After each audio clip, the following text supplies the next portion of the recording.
Bonjour tout le monde, je vous propose un message intemporel, c'est-à-dire que c'est ce que vous devez entendre au moment où vous tombez sur cette vidéo. On commence par le jeu L'Art de choisir, qui est un jeu qui vous place au centre de votre vie. L'univers vous guide, mais vous décidez. Alors c'est un très beau tirage et il est limpide. La première carte, c'est le 6 de l'amoureux, choix, dualité.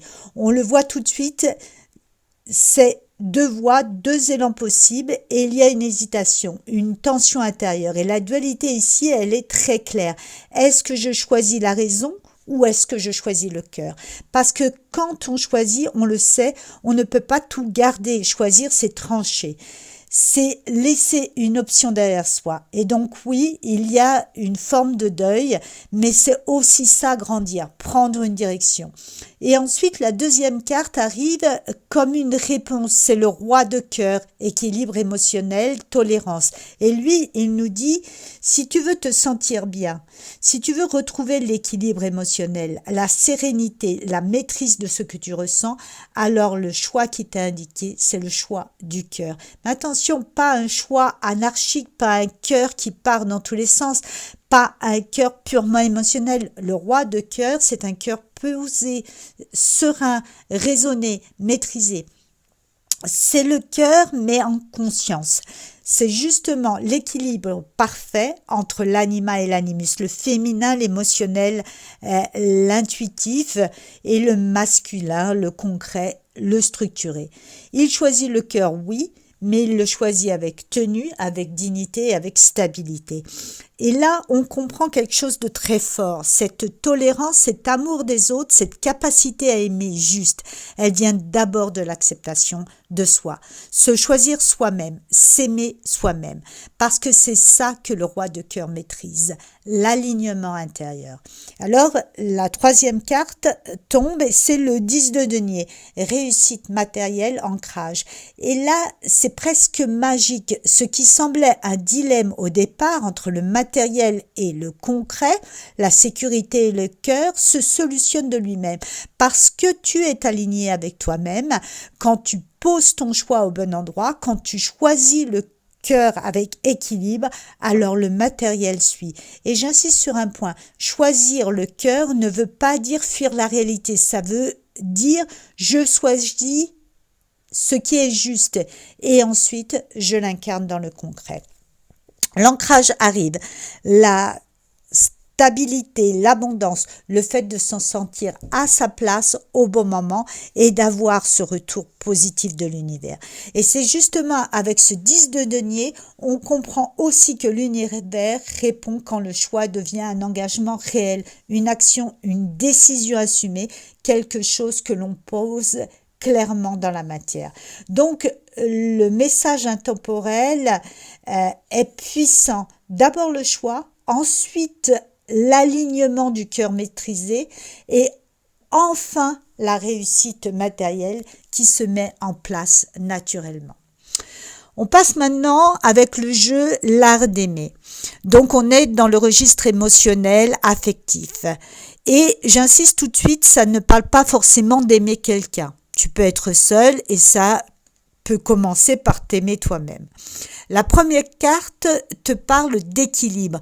Et l'équilibre ici, c'est vraiment retrouver un endroit en toi où tu te sens bien, un point stable, une respiration intérieure, quelque chose qui te remet à ta place, dans ton axe, dans ta paix. Et cet équilibre, justement, il passe par la deuxième carte. L'enfant intérieur.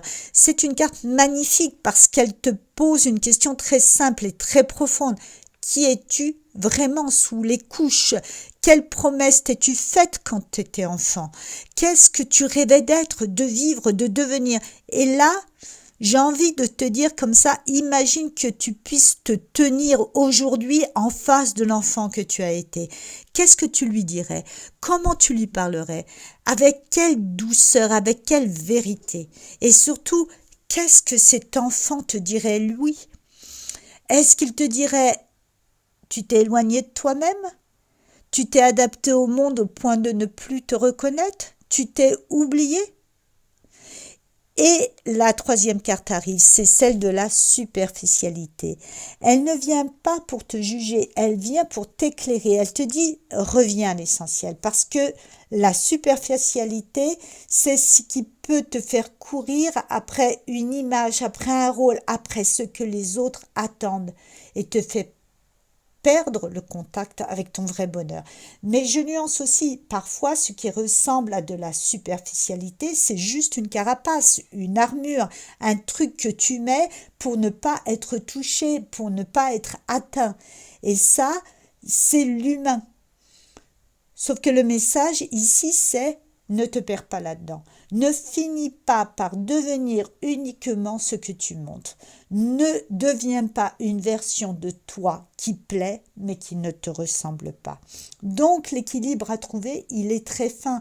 Tu peux choisir ce que tu montres au monde, tu peux te protéger et en même temps rester fidèle à qui tu es.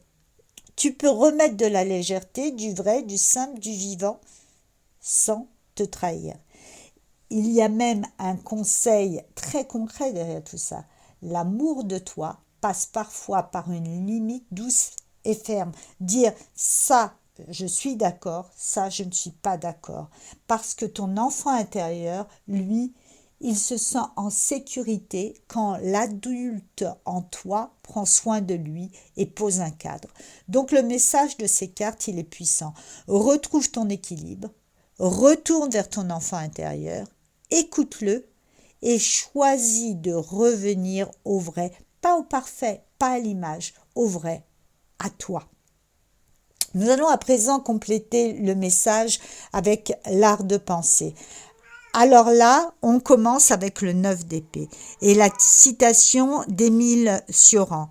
L'insomnie est une lucidité vertigineuse qui peut transformer le paradis en un lieu de torture. Et cette carte, elle est très claire. Elle te parle de ce mental qui tourne, de ces pensées qui s'emballent, de cette anxiété qui projette l'avenir sur un écran de peur. Mais je veux nuancer parce que c'est important. La peur n'est pas toujours un mensonge. Parfois c'est un signal, parfois c'est même une intuition. Et si tu cherches à la cacher, à l'étouffer, à faire comme si elle n'existait pas, elle finit par devenir une part d'ombre en toi, un truc qui te travaille en silence. Donc, le message ici, ce n'est pas « n'aie pas peur », c'est plutôt « n'avale pas ta peur, regarde-la, écoute ce qu'elle veut te dire ». Parce qu'il y a une différence entre la peur qui t'informe et la peur qui t'enferme. Et le 9 d'épée te met justement en garde contre l'enfermement. Quand tu laisses les scénarios mentaux prendre toute la place, tu peux transformer ton paradis en lieu de torture. Donc la question que cette carte te pose, elle est simple. Dans ta vie réelle, est-ce que tout ce que tu imagines existe vraiment? Est-ce que toutes ces angoisses sont fondées? Et si ce n'est pas fondé, alors tu reprends ton pouvoir. Tu ne laisses plus le mental fabriquer une prison. Ensuite, la deuxième carte arrive et elle parle d'amour, avec cette citation de Catherine Pancol, « L'amour, c'est la plus grande des richesses, l'amour qu'on donne et qu'on reçoit, et de cette richesse-là, je ne peux me passer. » Et je trouve ça presque incroyable que ces deux cartes sortent ensemble, parce qu'elles se répondent parfaitement. D'un côté, le 9 d'épée, la peur, le mental qui enferme, la boucle. De l'autre, le 9 de cœur, l'ouverture, la richesse, le lien, le vivant. Comme si on te disait, tu vois, tu as deux chemins, la peur ou l'amour. Et là aussi, je veux poser une nuance essentielle. Aimer, ce n'est pas s'oublier. Aimer, ce n'est pas se dissoudre. Ce n'est pas se tordre pour rentrer dans la forme de l'autre. Aimer, c'est rester entier. C'est rester qui tu es. C'est garder ton axe, tes limites, ton respect. Et c'est magnifique que ça sorte juste sous l'enfant intérieur. Parce que ton enfant intérieur, lui, il a besoin de ça. Il a besoin de vérité, il a besoin de sécurité, il a besoin que tu restes fidèle à toi-même. Donc l'amour ici, c'est l'amour qui nourrit, qui élève, qui apaise. Pas l'amour qui t'efface. Et enfin, on arrive à la troisième carte, la roue de fortune, avec la citation de Jorge Luis Borges, on devient ce que l'on choisit de traverser. Et là, l'univers te remet face à quelque chose de très puissant. Tu n'es pas le caprice du destin. Tu as le pouvoir, celui de choisir ta posture, ton engagement, ta direction.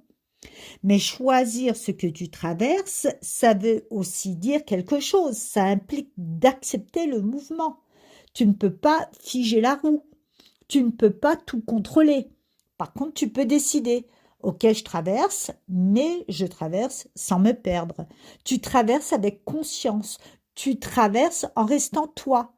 Tu traverses en grandissant. Et quand je relis tout ça, et je reviens au fil de tout le tirage, tu choisis entre la peur et l'amour, tu choisis entre la tête et le cœur, tu choisis ton axe et à un moment donné, tu apprends l'équilibre. C'est le yin et le yang. Rien n'existe sans son contraire. Et parfois, oui, la peur est une étape, une traversée, mais elle ne dirige pas ta vie. Elle te parle, elle t'informe, elle t'indique. Et puis ensuite, c'est toi qui choisis. Et moi, quand je regarde l'ensemble, je vois que tout ramène à l'amour. Et la carte centrale, lorsqu'on regarde le tableau, c'est l'enfant intérieur. Donc, le message final, il est simple et très profond. Rappelle-toi qui tu es vraiment. Tu as fait tout ce chemin pour t'adapter, pour tenir, pour avancer, mais n'oublie pas ton essence et ne laisse pas les peurs ni les diktats d'un monde qui voudrait te façonner à son image te faire oublier ta vérité. Alors, le message d'aujourd'hui, quel est-il? L'équilibre se trouve dans le retour à ce que tu es vraiment. Écoute ton cœur, sans renier ta raison. Aime sans t'oublier. Traverse la vie sans te perdre. Parce qu'au centre de tout ce tirage, il y a l'enfant intérieur. Et cet enfant, lui, connaît déjà la vérité. Ta place est là où tu restes fidèle à toi-même. Merci de m'avoir écouté. Si ce tirage te parle, pense à liker, partage et abonne-toi pour la guidance de demain.